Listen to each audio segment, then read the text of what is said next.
안녕하세요. 오늘 저희는 자궁 내막암에 관한 약업신문의 최신 기사를 좀 깊이 들여다볼까 합니다. 네, 안녕하세요.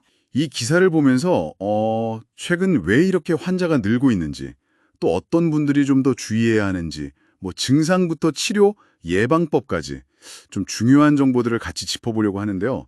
이게 단순히 정보만 드리는 게 아니라 이 기사가 당신에게 어떤 의미일지 같이 생각해보는 시간이 됐으면 합니다. 네, 좋습니다. 특히 그 젊은 층에서도 증가세가 뚜렷하다는 점, 이게 정말 좀 눈여겨봐야 할 부분 같아요. 바로 시작해볼까요? 네, 기사를 보니까요. 숫자가 정말 놀랍더라고요. 2020년에 한 2만 3천 명 정도였는데 2024년에는 3만 명을 넘었다는 거예요. 와, 4년 만에요? 네, 불과 4년 만에 31.7%나 늘어난 거죠.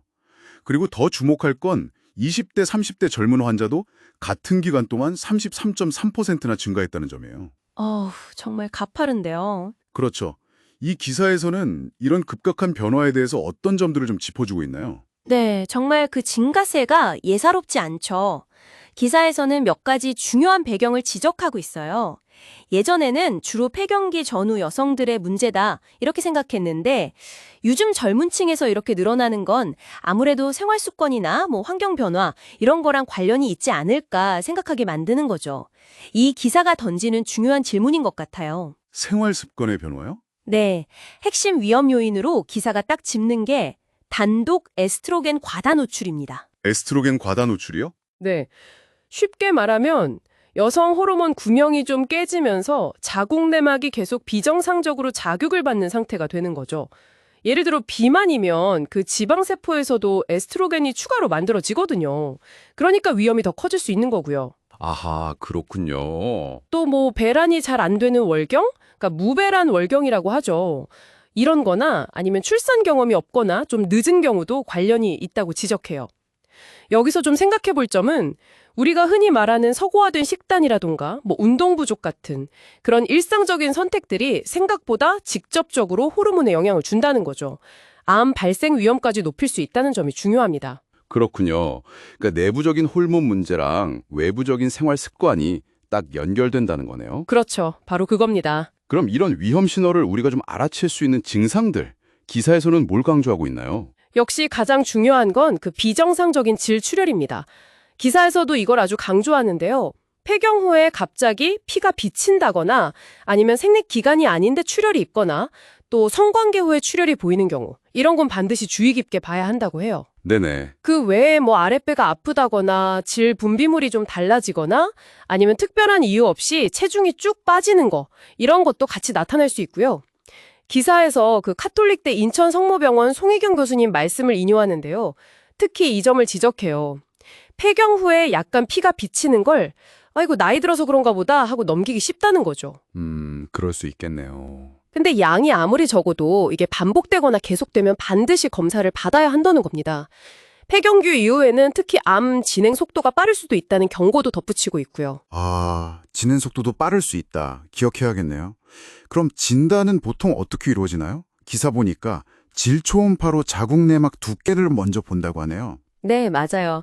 초음파로 먼저 두께를 보고 좀 두꺼워져 있거나 이상 소견이 보이면 조직 검사를 해서 확진을 합니다. 조직 검사로 확진하고 그 다음엔요? 그 다음에는 이제 MRI나 CT 같은 걸로 병기가 어느 정도인지, 혹시 다른 곳으로 전이는 안 됐는지 이런 걸 파악하는 거죠.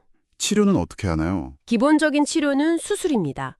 자궁이랑 양쪽 난소, 나팔관까지 제거하는 거죠. 초기라면 기사에서도 설명하듯이 수술만으로도 완치를 기대해 볼 수 있다고 해요. 초기면 완치도 가능하다니 다행이네요. 네. 근데 병기가 좀 진행됐거나 재발 위험이 높다고 판단되면 방사선 치료나 항암요법을 같이 하기도 하고요. 특히 요즘에는 로봇 수술이 아주 활발하게 이용된다는 점을 언급하고 있는데요.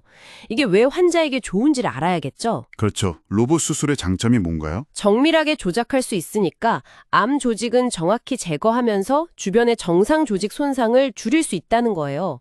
그래서 출혈이나 통증이 적고 회복도 빠르다는 장점을 기사가 잘 설명해주고 있습니다. 수술 기술의 발전이 정말 도움이 많이 되겠네요. 그래도 역시 가장 좋은 건 예방이겠죠. 그럼요.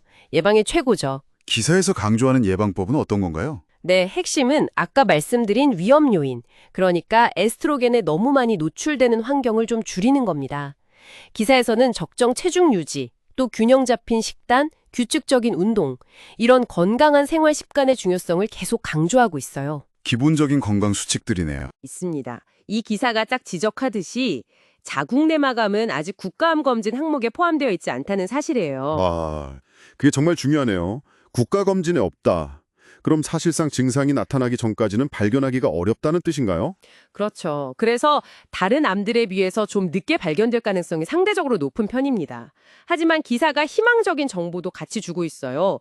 조기에만 발견하면 5년 생존율이 90%에 달할 정도로 예후가 아주 좋은 암이라는 거죠. 와, 90%면 정말 높네요. 조기 발견이 관건이군요. 네, 그렇습니다.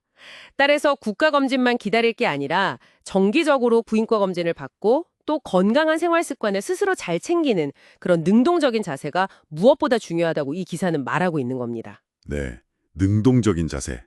중요하네요. 오늘 살펴본 이 약업신문 기사는요, 자궁내막암이 이제 더 이상 특정 연령대만의 문제가 아니고 우리의 생활 방식과 정말 밀접하게 연관되어 있다는 걸 잘 보여줍니다. 비정상적인 출혈 같은 명확한 신호가 있다면 절대 주저하지 마시고 전문가와 상담해야 하고요. 또 조기에 발견하면 완치율이 아주 높다는 점, 이걸 꼭 기억하시는 게 중요합니다. 네, 이 정보가 당신의 건강관리에 좀 실질적인 도움이 되었기를 바랍니다. 네, 오늘 정말 유익한 정보였습니다. 마지막으로 한 가지 더 질문을 던져보고 싶어요. 이 기사가 지적했듯이 국가검진에는 포함되지 않은 암이잖아요.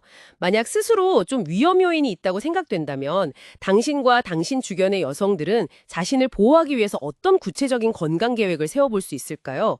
오늘 이 이야기가 의사와 좀 더 편안하고 열린 마음으로 자신의 건강 상태에 대해 이야기 나누는 그런 계기가 되었으면 좋겠습니다.